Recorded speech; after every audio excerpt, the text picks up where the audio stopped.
This is an I Am Listening podcast. It may well and should stop housing being built in places where there isn't enough water supply or sewerage provision, or it would require the builders to set aside money under what's called a Section 106 agreement so that new infrastructure can be built and that they'll have to contribute to the cost of that. Or it will mean so the housing development instead happening in places where there is plentiful supply of water. Welcome to the Kent Politics Podcast. Hello, I'm Nikki White, Senior News Editor with the KM Media Group, and here's your weekly roundup of the county's political news. In Medway, a campaign to stop houses being built on an orchard is back in motion after a scoping opinion for 825 homes on the controversial plot was sent to Medway Council. The land off Pump Lane in Rainham was the subject of a previous application in 2019 when AC Gotham & Son applied to build 1,250 homes on the 51-hectare site.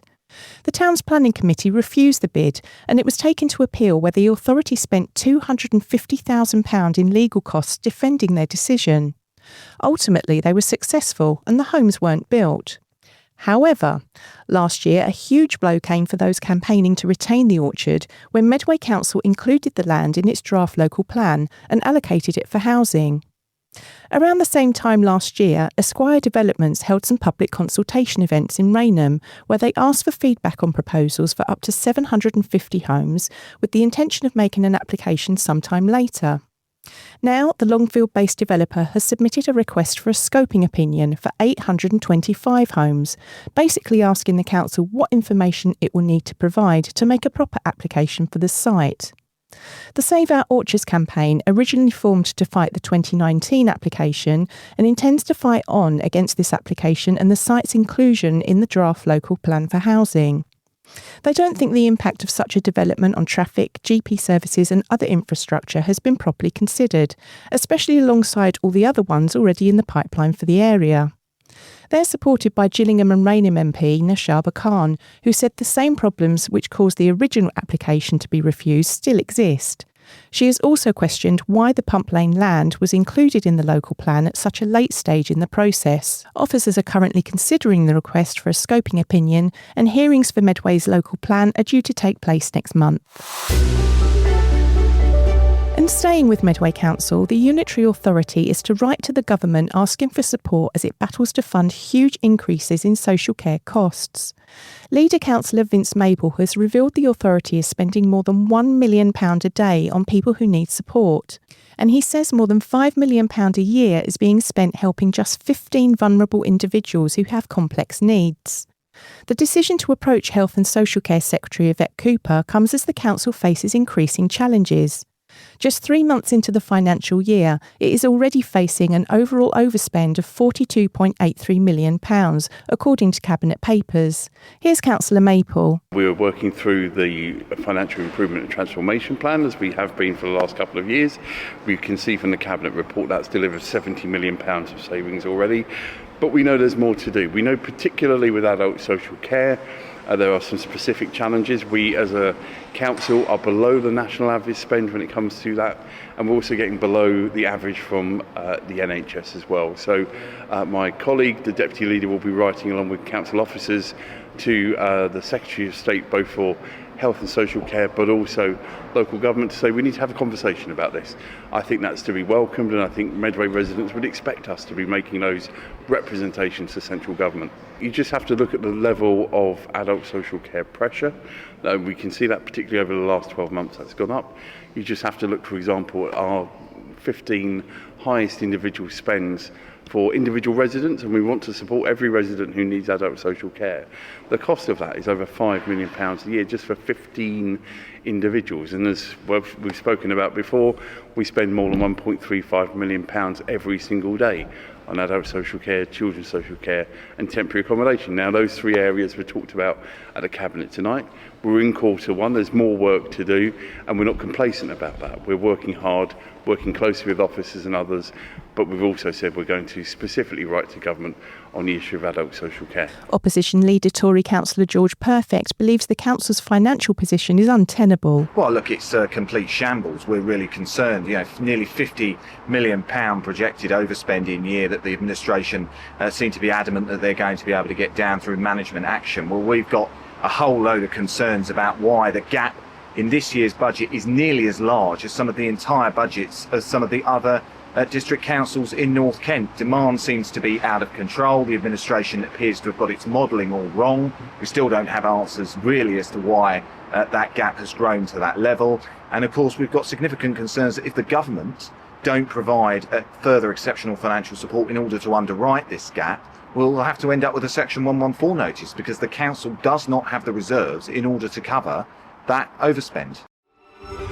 Is there a topic that you would like to be discussed on the Kent Politics podcast? Perhaps you've got a question for one of our panel, or you'd like to comment on a hot topic in local or national government. Get in touch by emailing or sending a voice note to kentpoliticspodcast@thekmgroup.co.uk. There are growing calls for Kent's major water supplier to have a legal say in massive new housing developments.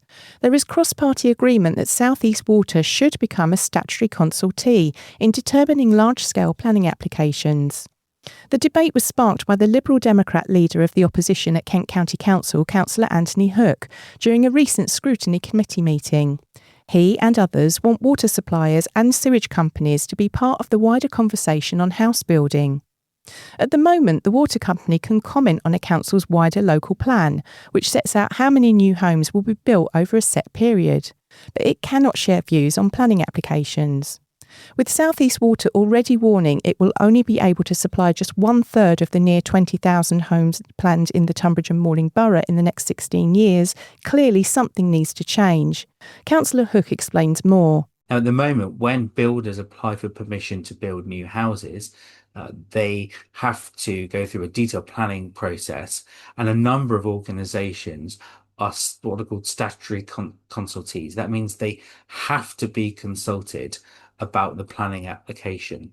One of the statutory consultees is Kent County Council, and they're consulted about highways issues, and they will also express views on things like whether there's enough educational provision in the area where new housing is going to be built, whether there's other types of social infrastructure like that. What we're suggesting, and others have suggested too, is that water companies should become statutory consultees, so that the planning process should have to consult water companies on whether the infrastructure in that area is sufficient, whether they'll be able to supply good drinking water to new houses that are proposed to be built, and provide sewerage infrastructure too. Now, at the moment, water companies could choose to do that voluntarily, but making them statutory consultees will give them a improved status in the planning process, and will also really mean that they have to do that and have to express a view based on evidence as to whether the planning that's proposed, the housing development that's proposed, is compatible with the water supply in that area.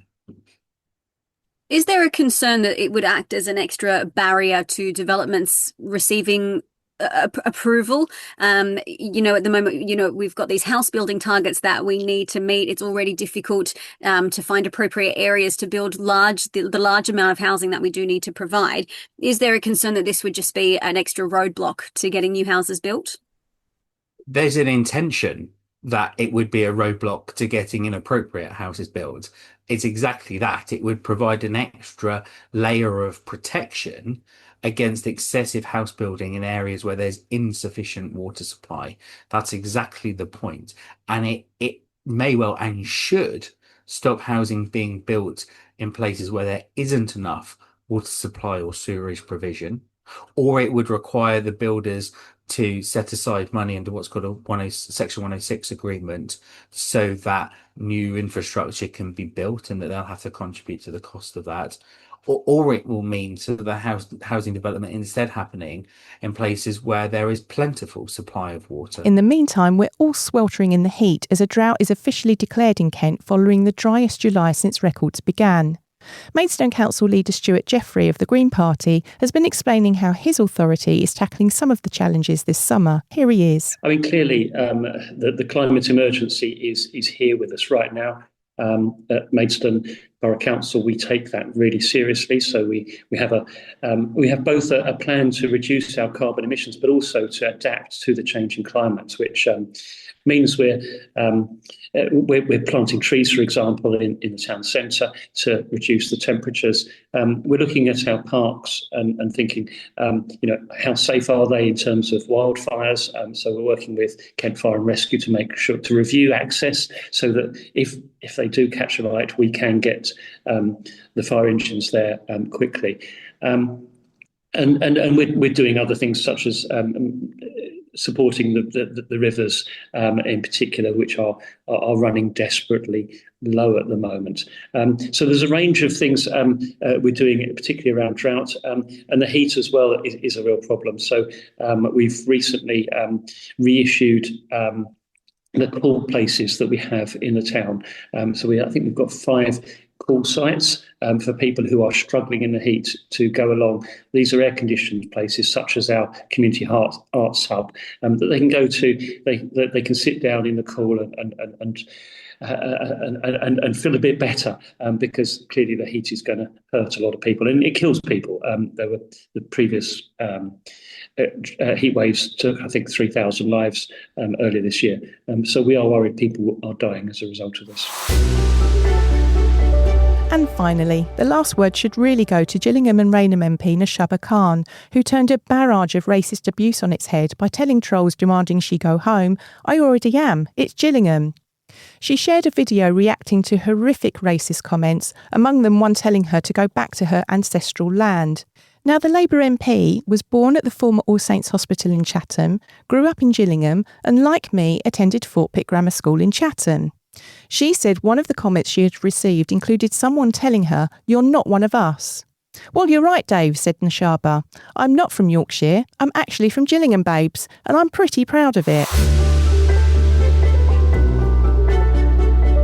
That's it for another week. You can find more at our politics page at Kent Online, and don't forget to sign up for our weekly newsletter at kentonline.co.uk/newsletters.